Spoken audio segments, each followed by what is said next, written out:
Replay. Find out what happens when two Pillow Fort decks go up against two Boros decks. Find out who can survive the Boros onslaught. Next on Commander Replay. Hey everyone, I want to take a quick second to thank my awesome Patreon supporters. We have a new Patreon supporter, Glenn VR. Glenn, you are awesome. If you guys want to help support the channel and vote on which decks I play next, feel free to check out my Patreon at the link below. Welcome back everyone, playing some Avacyn Guardian Angel today, otherwise known as Baby Avacyn, and occasionally the Bad Avacyn. We kept an opening hand that looks like this. We draw into a Sun Titan on our first turn. We will go ahead and play this. Let's start with the Plains. We have some double whites, so we'll try to get those down nice and early. So, this commander is very interesting. It's pretty unassuming at a 5-mana, 5/4 Flying Vigilance, and some kind of unusual damage prevention abilities.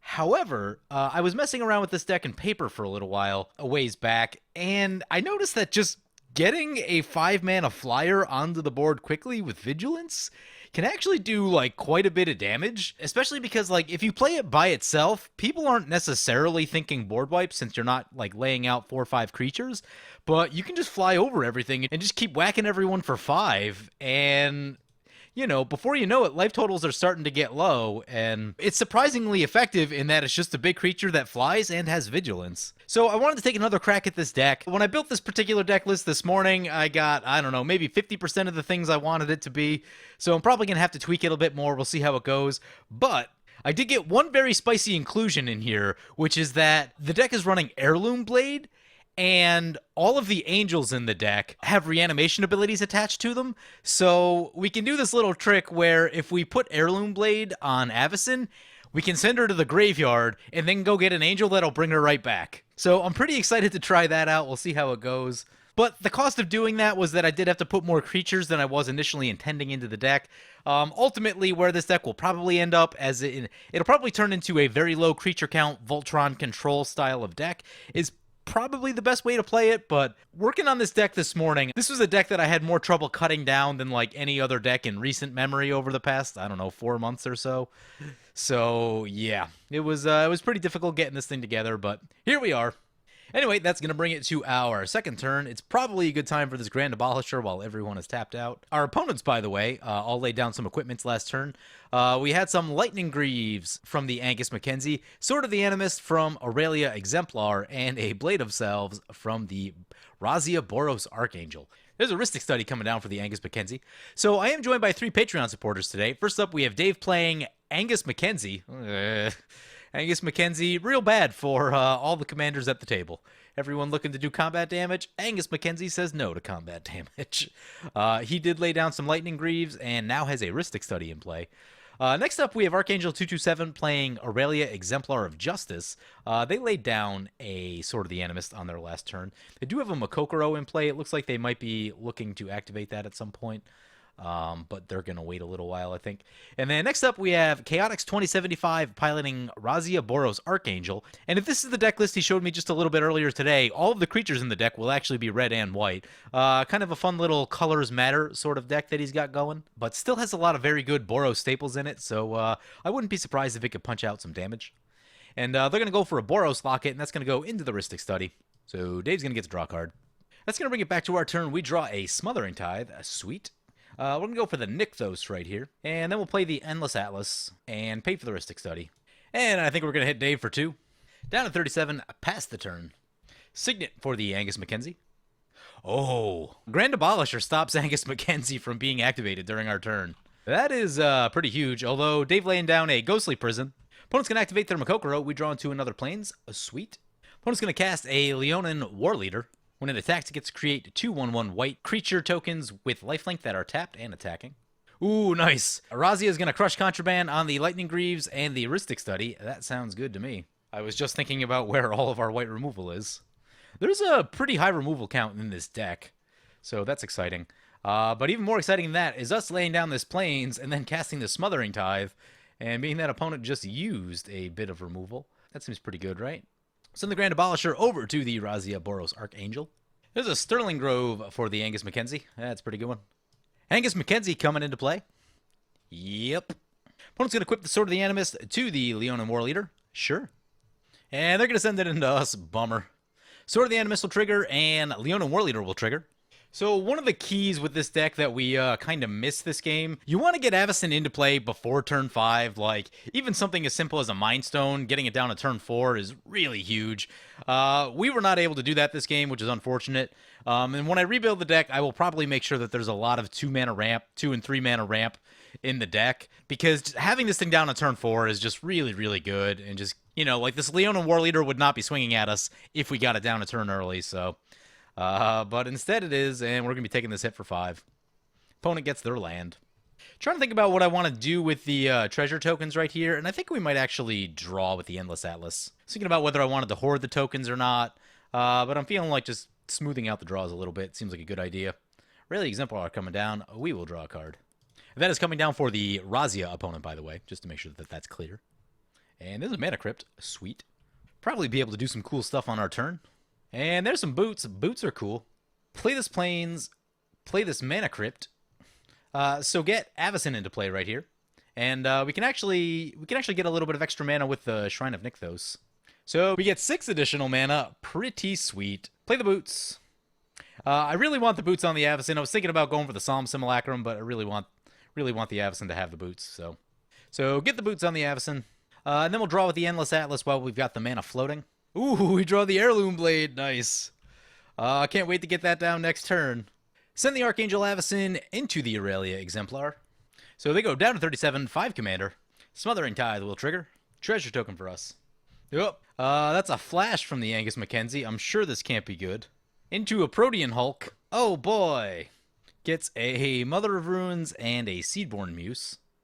At least the game just didn't end. There's a Test of Endurance. Awesome. I believe it has Shroud. Yes, it does. So, only missing the life gain at this moment. Oh, nice. So, I was just telling opponents, hope someone brought Hour of Revelation. And they did. And Razia is going to Boros Charm their way out of it. We, unfortunately, are going to lose a lot of stuff. Unsubstantiate. I can't tell if it's on the Hour of Rev or the... It was on the Hour of Revelation. Okay. So, we are going to want to get set up to try and become a little more resilient to that Hour of Revelation. Now, opponent should have still attacked with the Leonin to get an extra land, but they did not. There's a Sky Knight Legionnaire. Not exactly the removal we're looking for. Opponent going to put a Blade of Selves on it, sure.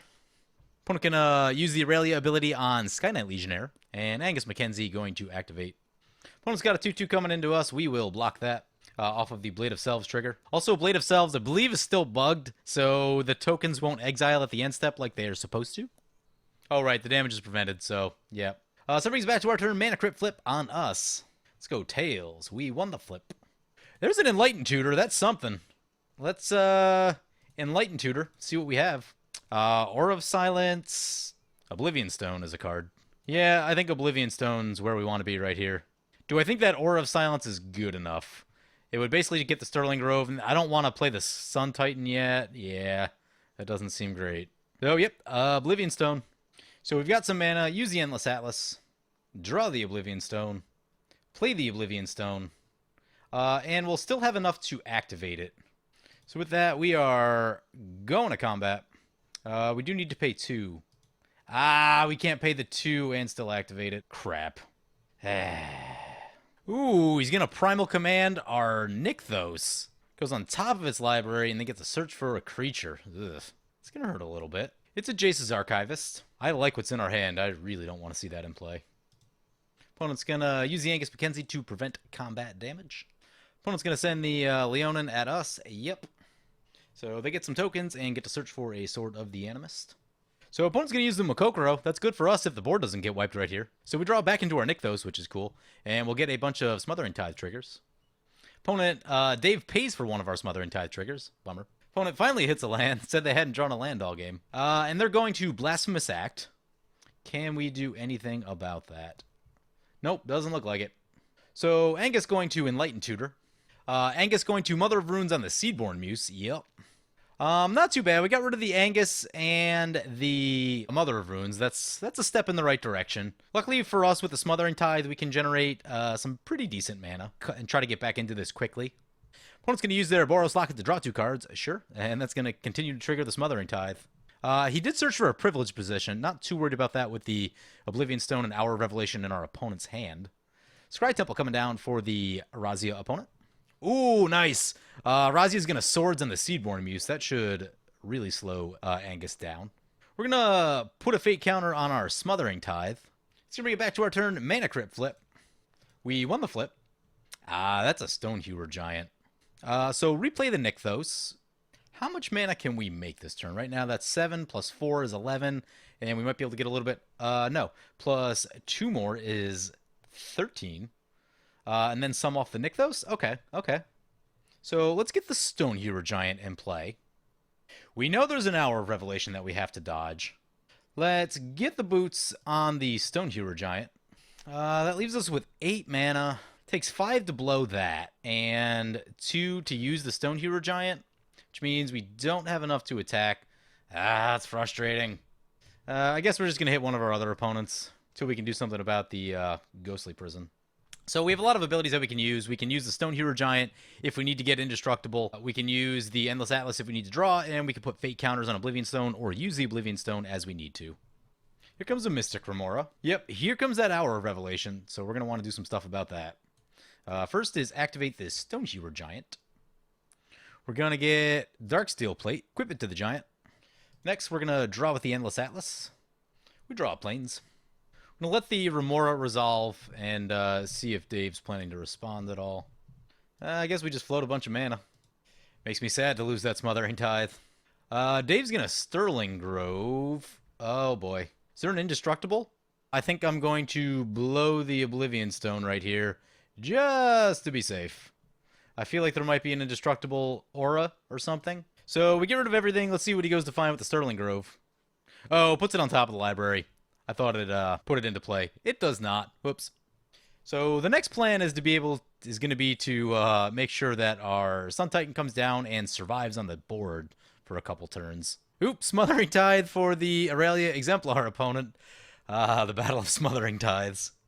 Really wish I got the Solemn Simulacrum down and all of that, but just the way I wanted to hold the mana up didn't quite work out the way I wanted it to. There's a Figure of Destiny for the Razia. We'll see how that goes right here.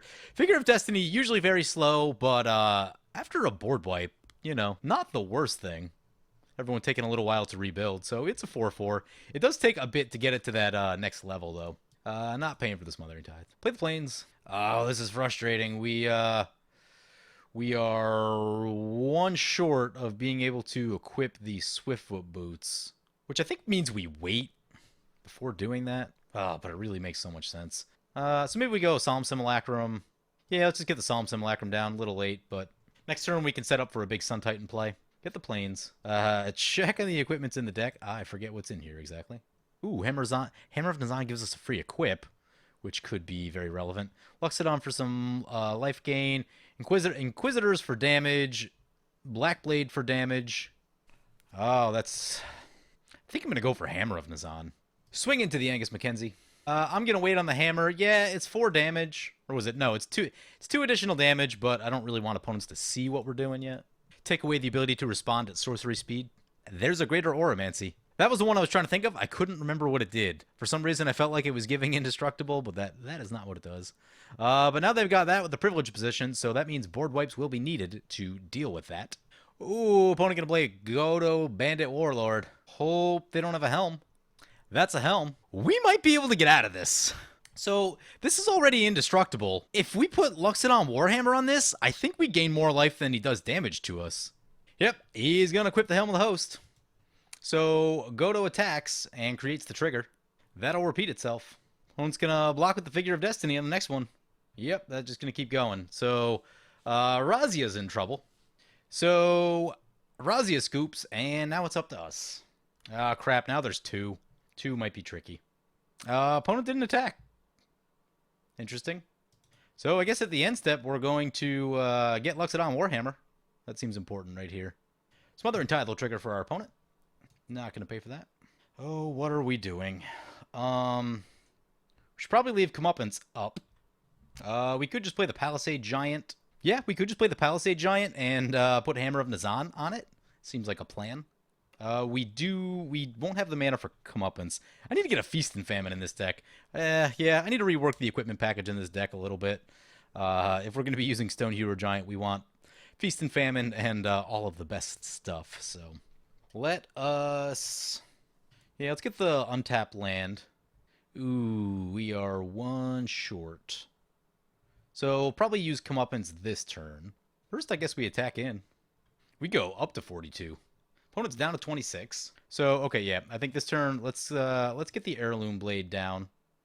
I'm going to put the heirloom blade on the Psalm Simulacrum just because that'll kill one of the Godos, and that seems important. There's the Helm of the Host trigger. Opponent has 3 Godos. That is going to be a lot of combat steps. Opponent skips their combat. Interesting. Going to put boots on the Godo. Sure. Opponent's going to use their Makokoro. Sure. There's the untapped land we needed. Perfect. Not gonna... maybe we are going to pay for the... Yeah, we're in main 2. Yeah, we'll pay for the Smothering Tithe. Opponent's going to play a Commander Sphere. Sure. Opponent's going to crack their Commander Sphere. Looking for more cards. Oh, crap. We forgot to use Stone Hero Giant right there. There's Bruna. Bruna's cool. Can get our Grand Abolisher back. Not going to pay for the Smothering Tithe. Play the Plains. When I missed that thing right there, I was looking over at the MTG Goldfish website real quick and noticed that Nether Trader just spiked up to $29, and I think I've got 4 of those in a box somewhere. So, yep, fair to say I got a little bit distracted right there. But do we have enough to do this last turn? Maybe we did have enough to do this last turn. I guess just not enough with... part of me wants to be able to leave comeuppance open in case there's removal for some reason. All right, how do we do this as safely as possible? Okay, yeah, that'll work. So we will sit on the giant. Let's go to combat first. Send in the Stone Hero Giant. Opponent's going to block with 1. Opponent's going to block with 2. All right, cool. Getting rid of some of those Godos. Sounds good to me. So we go up to 49. Opponent down to 25. Let's play the Palisade Giant right here. Oh, hey. That's an Aurelia the War Leader. Alright, well, that's going to change the equation a little bit. We are going to have to hope that opponent does not have a Swords to Plowshares or something like that. So, Godo, going to be a copy of Godo. Here we go. Have to hope from no removal from our opponent. I feel like they probably would have used it already if they had it, but you never know. So, a bunch of triggers going on the stack. I think Palisade Giant makes comeuppance not work. Now that I'm thinking about it. Since the damage doesn't go to us, I don't actually know how that works. And I'm not looking to find out right now. So, yeah. We will do some blocking. Actually, I'm going to block with the Psalm Simulacrum. Then we will activate the Stone Hero Giant. And get Hammer of Nazan. Put Hammer on the Palisade Giant. And hopefully this fizzles the attack and there's no removal or anything like that. Hammer's ability seems to be triggering repeatedly. So we block 2 of the Godos. Opponent gets another combat. Still hoping on no removal. Opponent goes to another combat again. Does not declare, skips past their declare phase right there. Skips past their declare phase again. Opponent's going to crack a fetch. Opponent's going to play an Elspeth, sure. And they get a 1/1 token. There's a Walking Atlas for us. Smothering Tithe will trigger for our opponent. Play this Mistveil Plains. I think it's probably about time we get the Sun Titan. Can we attack this turn? No, I don't think we have the mana to move everything around. So I think I'm actually going to go for Endless Atlas to get a little bit of card draw going. Or do we need Mana Crypt? When we tap the Nykthos, we'll get 6 mana, which will actually be exactly enough for Comeuppance and Endless Atlas. So let's get the Endless Atlas. Send this into the Elspeth, send that into the Elspeth. So opponent going to do some blocking. I think we're still going to get a little bit through. We get 1 through to the Elspeth. Goes down to 4. We get rid of some Godos. Opponent's going to use their Makokoro. Sure. Oh, that's a Condemn. Condemn is nice. Not going to pay for the Smothering Tithe. Opponent's going to play White Sun Zenith X7. Sure. That's not a problem. That's not removal. That is not removal. Opponent going to make a soldier with the Elspeth. Opponent goes to combat, gets a copy with Helm. Ooh, Godo gets to search for more equipments. They must be out of equipment, actually. I think they have all of them.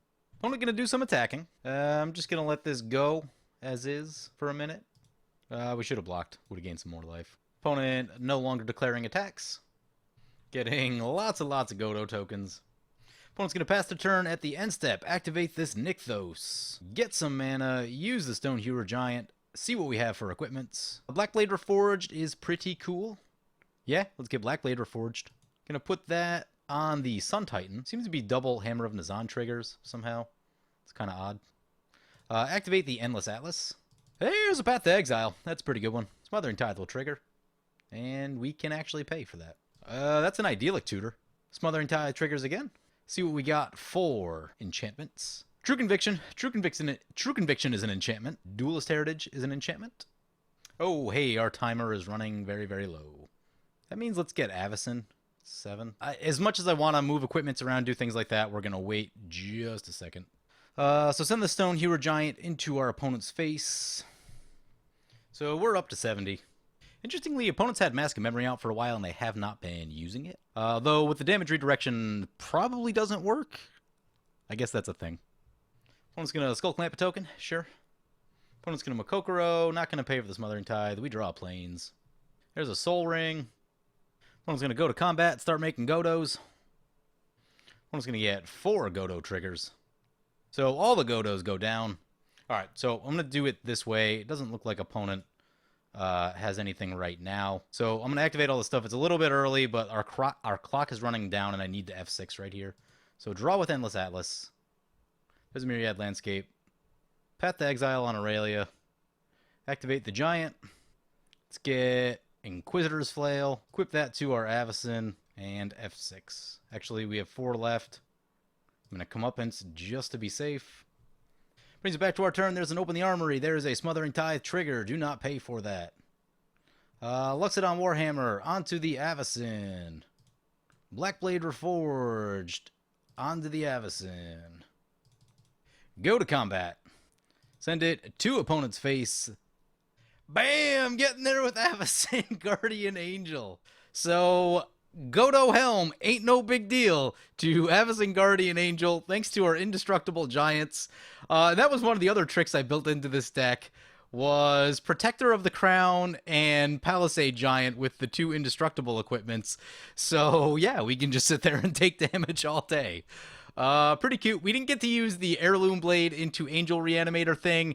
I don't know, maybe that might be like a little bit too cute, so probably worth cutting that and just going more into the Voltron mode of things, but shutting down the infinite combo right there, yeah.